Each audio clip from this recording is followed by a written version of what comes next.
Here we are again today. This year we're going to be working on offensive takedowns from wrestling and how they apply to MMA. Working with me today will be Jason Gonzalez. Jason Gonzalez is a world-class fighter as well as a Muay Thai fighter as well, and he's working on his belt, his first belt coming up in a couple of weeks here. What we're going to be doing first is our front headlock position and how it works in MMA. All right? You very rarely are going to see a headlock position from a snap down and then go right into it. Everything that you use for MMA, because of the ability for the opponents to strike, to also take you down, for kicks, punches, you have to use these moves in a different way. All right. Again, we're going to be working in from a tie-up position. We're in a tie-up position here, okay? And from this position, remember, I'm always blocking out of the kicks here and moving. But how I'm going to work my snap down from this position is this, is I'm going to come in here and block off. And as I block off, I'm going to circle and bring this hand out and then snap and move them down. Okay? So, we're in a tie position here. What I'm going to do is get the guy moving, because remember, I'm still watching the kicks, blocks here. So I'm going to move and then pull the arm out and snap down and keep him here in this position. Now, the first thing I want to do is just drag and go behind. So I'm going to go here, drag, and go behind. That looks really easy here. Remember, in MMA, the guy is going to roll. He's going to roll because he's going to try and get you in a guard position.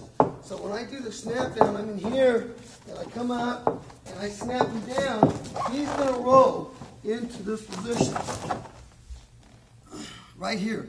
That's exactly what most good jiu-jitsu guys, good fighters, are going to do. So I can't allow that to happen. So when I'm in this position, I snap him down here. As he starts to roll, he rolls in, I've got to pass the guard. Okay? Again, I go to hit that snap. I'm in this position. I move, take the snap down. As he starts to roll into me, I have to pass the guard, come back on side. On that move, sometimes the guy's not going to react to me. Maybe I do it fast enough where I can just go around. Okay?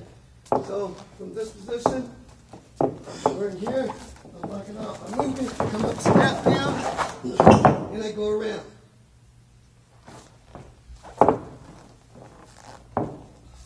Again, opposite position, you're here, okay, blocking off, moving, stay up, and go around.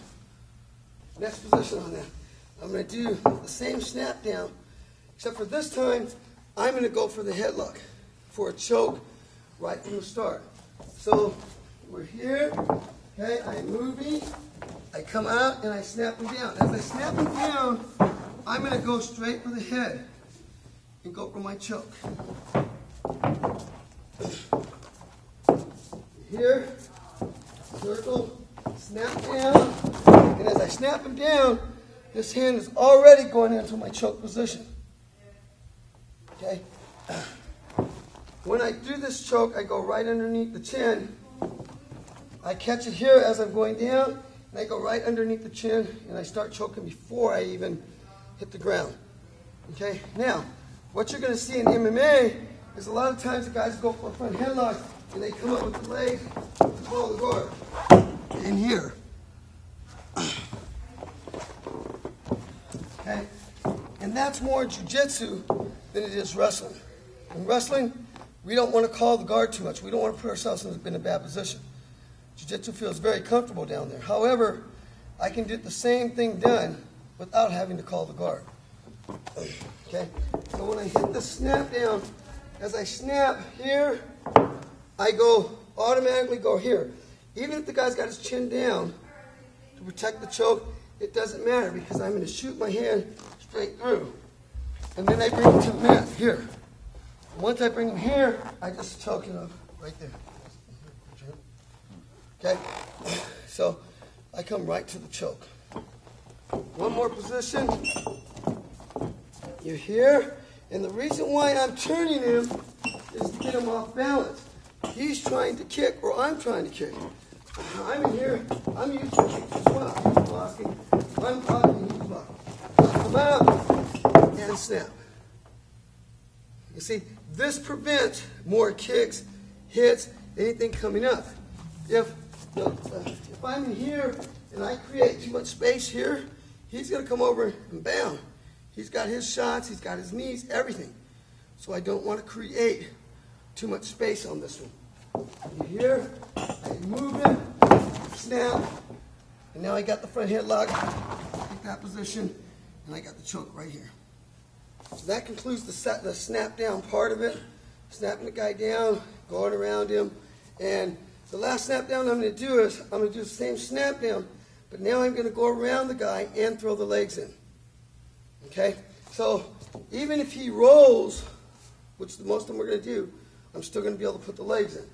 Okay? So I'm going to hit my snap down. Remember, we're in this position. We always got to be aware of everything.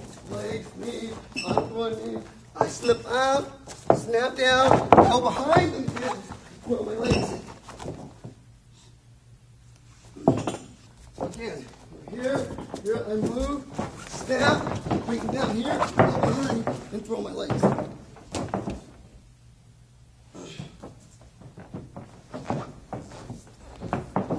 Again, in this situation, I'm catching the guy before he can actually roll. Okay, now I'm going to let the guy roll, snap down position here, he starts to roll into me. As he starts to roll into me, I pass him by and follow him.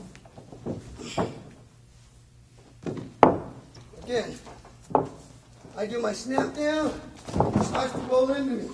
I pass him by and throw my legs in. So you notice right there, I'm passing the guard before he can get the guard in on me.